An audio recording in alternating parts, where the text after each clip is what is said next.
दोस्तों कैसे हैं आप लोग। स्वागत है आप सभी लोगों का आप सभी के अपने चैनल सपोर्टिंग आप फार्मेसी में। दोस्तों आज का ये वीडियो आप सभी लोगों के लिए बहुत ही महत्वपूर्ण होने वाला है, क्योंकि आज के इस वीडियो में आप लोगों को बताने वाला हूं कि अगर मान लीजिए किसी को कमजोरी या फिर बहुत ज़्यादा थकान लगता है तो ताकत के लिए कौन सी बोतल चढ़ाई जाती है, कौन सी बोतल पेशेंट को लगाया जाता है। और कभी कभी ऐसा होता है कि शरीर में बहुत ज़्यादा कमजोरी हो जाता है, तो उस कंडीशन में बोतल में कौन सा इंजेक्शन भी मिला करके लगाया जाता है। तो बोतल में कौन से इंजेक्शन को मिलाया भी जाता है, वो सारी की सारी बात आप लोगों को यहाँ पर एक ही वीडियो में पूरा का पूरा डिटेल बताने वाला हूँ। तो दोस्तों अगर आप मेडिकल के छात्र हैं या फिर आप प्रैक्टिस करने वाले छात्र हैं, एक बार इस वीडियो को पूरा देख लेते हैं तो A to Z सारी की सारी जानकारी हो जाएगा कि ताकत के लिए कौन सा बोतल लगाया जाता है, कौन सा इंजेक्शन उसमें मिला दिया जाता है जिससे और भी अच्छा रिजल्ट शो करे, वो सारी बात यहाँ पर बताने वाला हूँ। तो चलिए दोस्तों वीडियो को स्टार्ट करते हैं बिना देर के। लेकिन स्टार्ट करने से पहले एक महत्वपूर्ण सूचना ये है कि सपोर्टिंग आप फार्मेसी के इस चैनल पर ये वीडियो बनाया जाता है केवल और केवल मेडिकल छात्रों के नॉलेज के लिए। कोई भी दवा अपने से ना इस्तेमाल करें बिना डॉक्टर के सलाह के। शुरुआत करते हैं। शरीर में कमजोरी महसूस होना, शरीर में थकान होना, इसके लिए बोतल चढ़ाए जाते हैं। तो सबसे पहली बात करें कि अगर हम लोग कोई भोजन को जब खाते हैं तो उसका क्या होता है, डाइजेशन होता है, पाचन क्रिया होता है। और जब डाइजेशन होता है, हम कुछ खाना खाते हैं, खाना खाने के बाद उसका पाचन क्रिया होता है, और वही पाचन क्रिया होने के बाद शरीर में एनर्जी प्रोड्यूस होता है, जिसकी वजह से हम चलते फिरते हैं, सारा का सारा काम दिन भर करते रहते हैं, यही खाना खाने के द्वारा। लेकिन अगर हमारा डाइजेशन सही से नहीं हो रहा है, हम वोमिटिंग कर दे रहे हैं, डायरिया हो जा रहा है, सारा का सारा मटेरियल बाहर निकल जा रहा है, हमारे शरीर में एनर्जी प्रोड्यूस नहीं हो रहा है, जिसकी वजह से थकान होना, कमजोरी महसूस होना, ये सारे चीज देखे जाते हैं। तो हमारे शरीर में एनर्जी प्रोड्यूस करने के लिए हम खाना को खाते हैं, फिर उसका डाइजेशन होता है, तब उसके बाद ये एनर्जी को प्रोड्यूस करता है।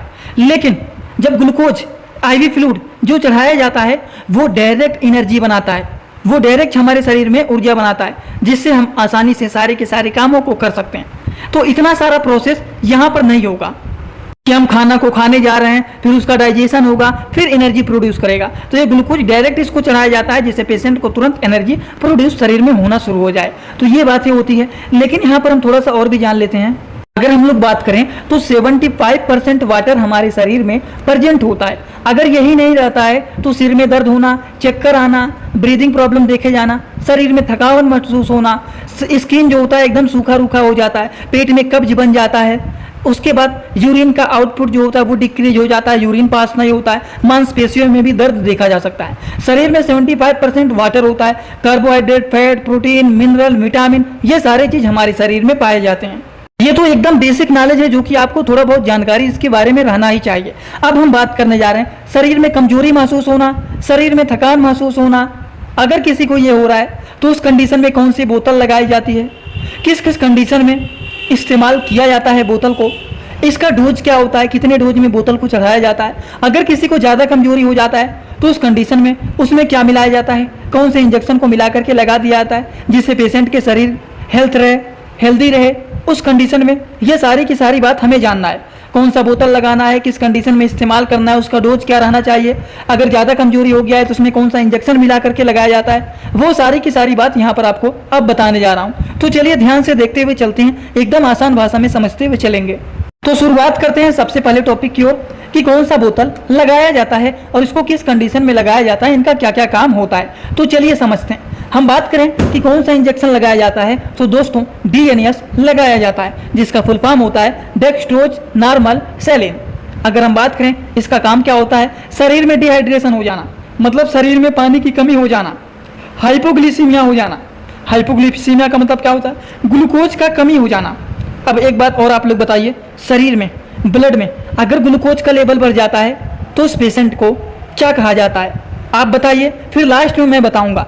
इसका एक और बता देता हूं, ये हाइपोग्लिसीमिया है और वो होता है हाइपरग्लिसेमिया। लास्ट में आपको बताऊंगा इसका मतलब क्या होता है। अभी जो लोग देख रहे हैं तुरंत वीडियो को रोक करके कमेंट कर सकते हैं, समझ गए। जो ऑफलाइन भी देख रहे हैं, लेट में देख रहे हैं तो भी कमेंट कर सकते हैं। आपके लिए एक छोटा सा होमवर्क है, लास्ट में इस वीडियो को बताऊंगा। अब देखिए, ये जो होता है डेक्स्ट्रोज नॉर्मल सैलिन का इस्तेमाल किया जाता है शरीर में पानी का कमी हो गया है, ग्लूकोज का कमी हो गया है, या फिर जो पेशेंट ऐसे हैं जो कि पानी एनफ मतलब जितना पीना चाहिए उतना नहीं पी पा रहे हैं, जिसकी वजह से शरीर में पानी की कमी हो गया है, कमजोरी महसूस हो रहा है, थकान महसूस हो रहा है, एनर्जी नहीं प्रोड्यूस हो रहा है, तो उस कंडीशन में इस तरह के लोगों को ये लगाया जाता है। आई होप आप सभी लोगों को ये बात एकदम अच्छे से समझ में आ गया हो। दोस्तों इसी तरह से मैं आप सभी लोगों के लिए एक बुक बनाया हूं, जिस बुक का नाम है A to Z medicine book. ये दोस्तों जो बुक है ये टोटल 600 पेज का है, जिसमें आप लोगों को टोटल 46 चैप्टर मिल जाएंगे और साथ ही साथ आप लोगों को 46 वीडियो लेक्चर भी मिल जाएगा हर एक चैप्टर का। ये दोस्तों जो बुक है ये टोटल 499 रुपए का है। ये बुक आप लोगों को व्हाट्सएप पर PDF के फॉर्मेट में दिया जाता है। और अगर आप लोग इस बुक को लेना चाहते हैं, अगर आप मेडिकल के छात्र हैं, प्रैक्टिस करने वाले छात्र हैं, तो आप लोग इस वीडियो के कमेंट बॉक्स में जाना, आप लोगों को एक लिंक मिल जाएगा। जब आप उस लिंक पर क्लिक करेंगे तो डायरेक्ट आप व्हाट्सएप पर पहुंचेंगे, उसी नंबर पर पेमेंट करना है, वहीं पर आपको बुक और पूरे बुक का वीडियो लेक्चर मिल जाएगा। ये बुक PDF के फॉर्मेट में मिलेगा आप लोगों को। जो लोग लेना चाहते हैं जरूर इस बुक को परचेज करें, जिसमें हजारों प्रकार की दवाइयों का नॉलेज आपको मिल जाएगा।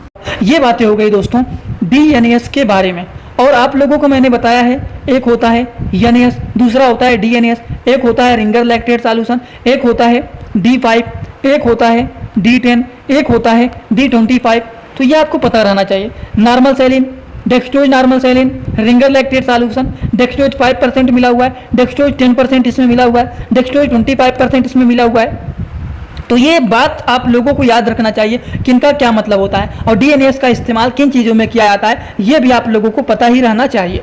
तो चलिए हम बात कर लेते हैं कि जो डेक्सट्रोज नॉर्मल सेलिन होता है इनका डोज क्या होता है। तो दोस्तों दिन भर में मतलब 24 घंटे में कम से कम 3 से 4 बोतल चढ़ाया जाता है। अगर 24 घंटे में 4 बोतल चढ़ाया जा रहा है तो इसको 6-6 घंटे के अंतराल पर इसको चढ़ाया जाता है। 6 घंटे में एक बार लगाया गया, फिर 6 घंटे बाद एक बोतल लगाया जाएगा, फिर 6 घंटे बाद एक बोतल लगाया जाएगा, फिर 6 घंटे बाद एक बोतल लगाया जाएगा। तो इस तरह से 24 घंटे में चारों बोतल्स को लगाया जाता है। ये मिनिमम से मैक्सिमम डोज इनके होते हैं कि दिन भर में 3 से 4 बोतल तक लगाए जाते हैं।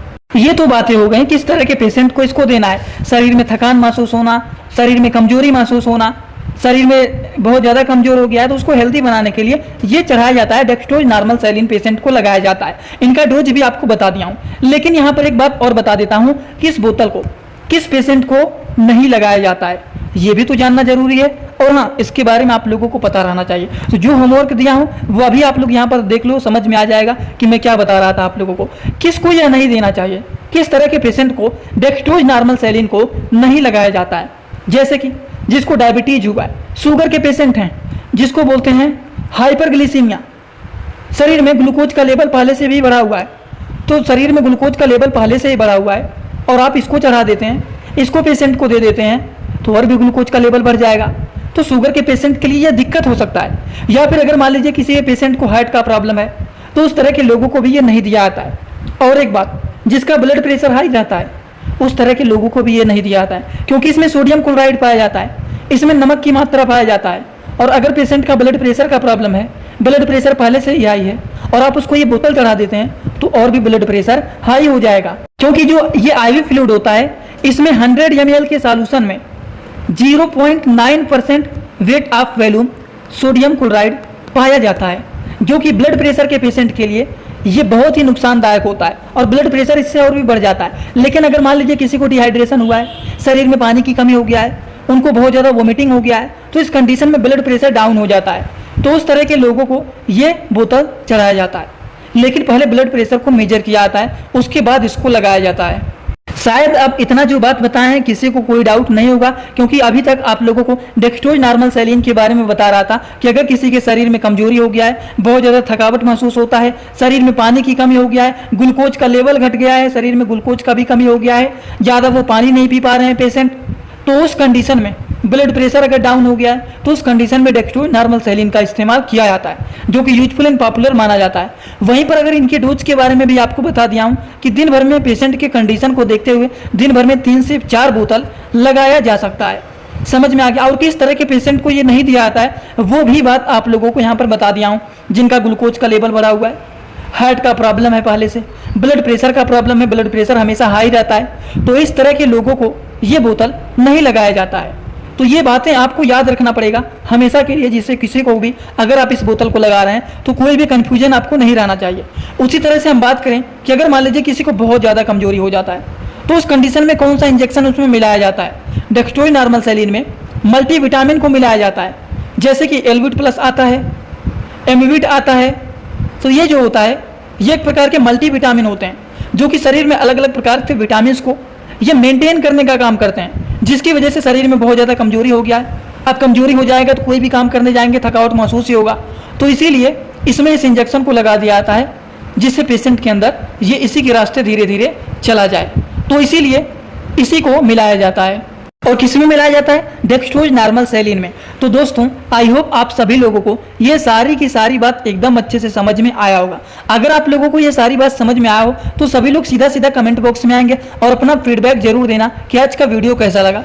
समझ में आया हो तो भी बताइए, अगर नहीं भी समझ में आया हो तो भी बताइए, क्योंकि आप क्लास में तो है नहीं कि मैं एक एक लोग को खड़ा करके पूछ सकता हूँ कि आया कि नहीं समझ में। तो बस आपका कमेंट दिखता है तो जरूर एक कमेंट करिए। और एक बात और, जो लोग हमसे इंस्टाग्राम में पर्सनली जुड़ना चाहते हैं वो भी जुड़ सकते हैं। जुड़ने के लिए सर्च करिए सपोर्टिंग आप फार्मेसी, जो चैनल का पूरा नाम है। लेकिन फेक आईडी बहुत सारे बने हुए हैं, बचना उससे। उस आईडी को फॉलो करना जिसके 1000 से ज़्यादा फॉलोवर हैं और फॉलोइंग केवल और केवल एक है, वही रियल अकाउंट है, उसी को फॉलो करना, जिससे वहाँ पर भी छोटे छोटे कंटेंट अपलोड करता रहता हूँ। तो शायद आपको वहाँ पर भी बेनिफिट मिल सकता है। तो चलिए दोस्तों आज के वीडियो में पर होता है complete. Thanks for watching, like comment share and subscribe this channel.